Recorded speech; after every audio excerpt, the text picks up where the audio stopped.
set the stage. How big of a week was this in the grand scheme of things for the midterms? We're less than 5 weeks out.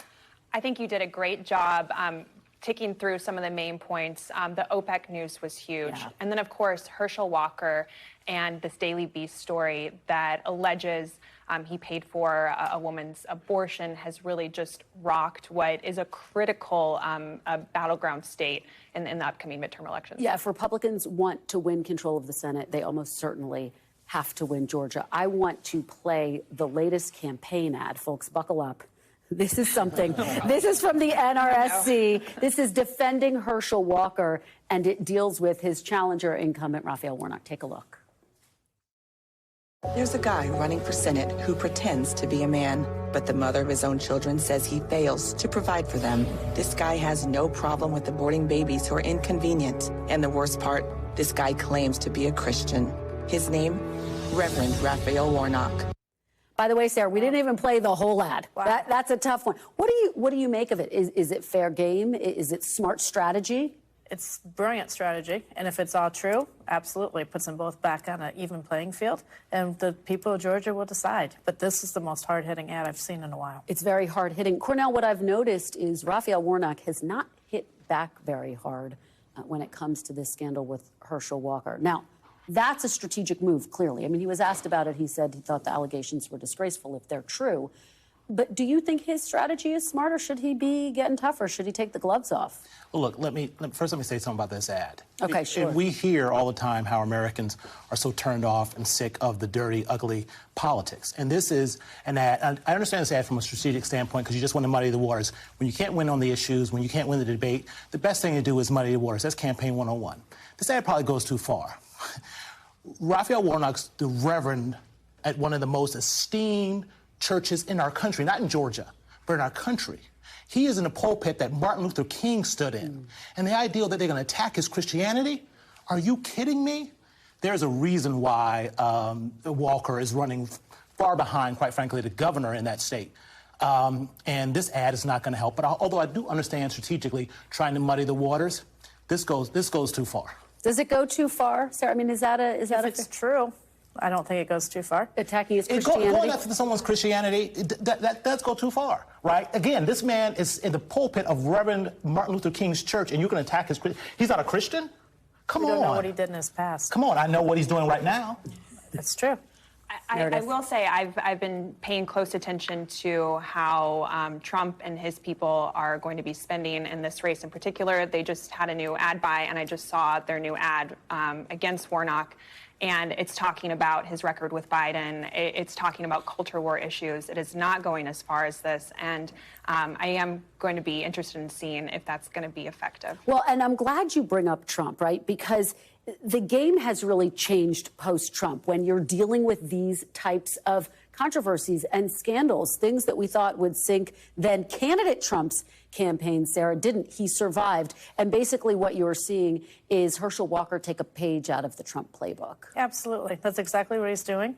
And Trump has changed politics. Whether we like it or not, he's absolutely changed it. But is it enough, Cornell, or does it make a difference with independent voters, suburban voters, women voters who say, wait a minute, this controversy is too much? Well, it's tough because, I mean, Georgia is a state that, given all those that we've talked about Trump, you're right. I mean, he has changed politics. And he got 49.2% of the vote there in Georgia, right? What, 2 million votes there in Georgia. I foresee that Herschel Walker will, in fact, probably get darn near every one of those Trump voters. And the question is, can Warnock hold together and broaden that coalition that brought him to the Senate and flip that state blue? That's going to be the big question. What we're also seeing, I think, is just how resonant this issue of abortion is. And, of course, we had the Senate race in Arizona, Blake Masters and Mark Kelly overnight. And it fared very prominently in that debate as well, where you had Mark Kelly really try to dig in and paint himself as the candidate who best supports abortion rights. But Meridith, I guess the question is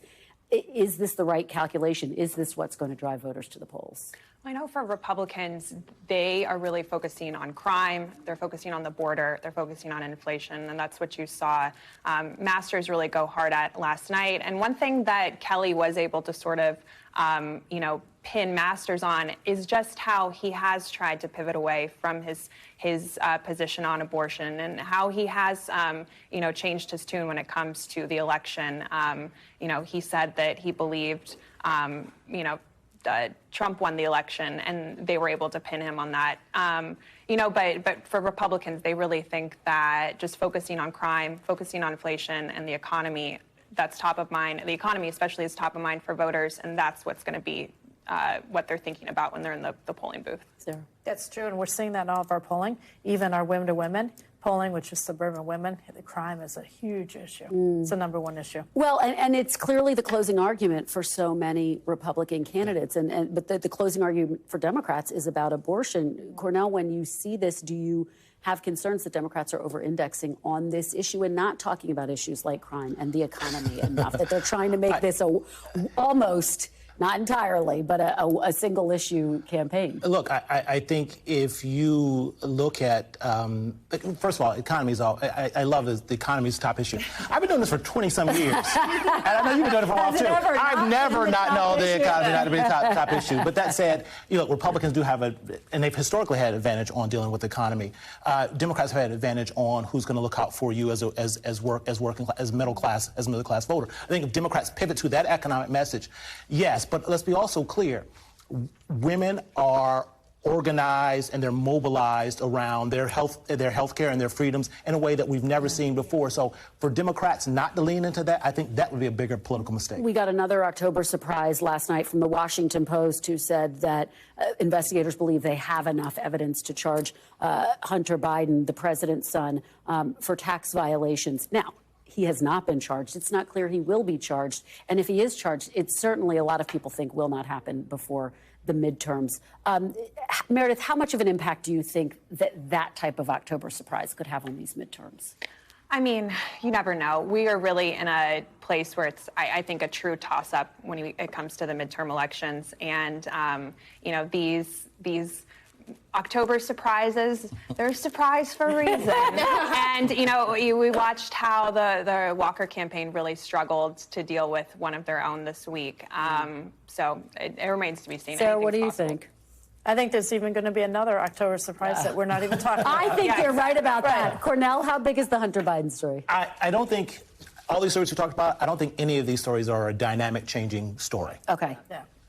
All right. Well, we'll leave it with that then. This was great, you guys. Thank you so much. Happy Friday. Thanks for being here, Meridith, Cornell, and Sarah. Fantastic conversation. Thanks for watching our YouTube channel. Follow today's top stories and breaking news by downloading the NBC News app.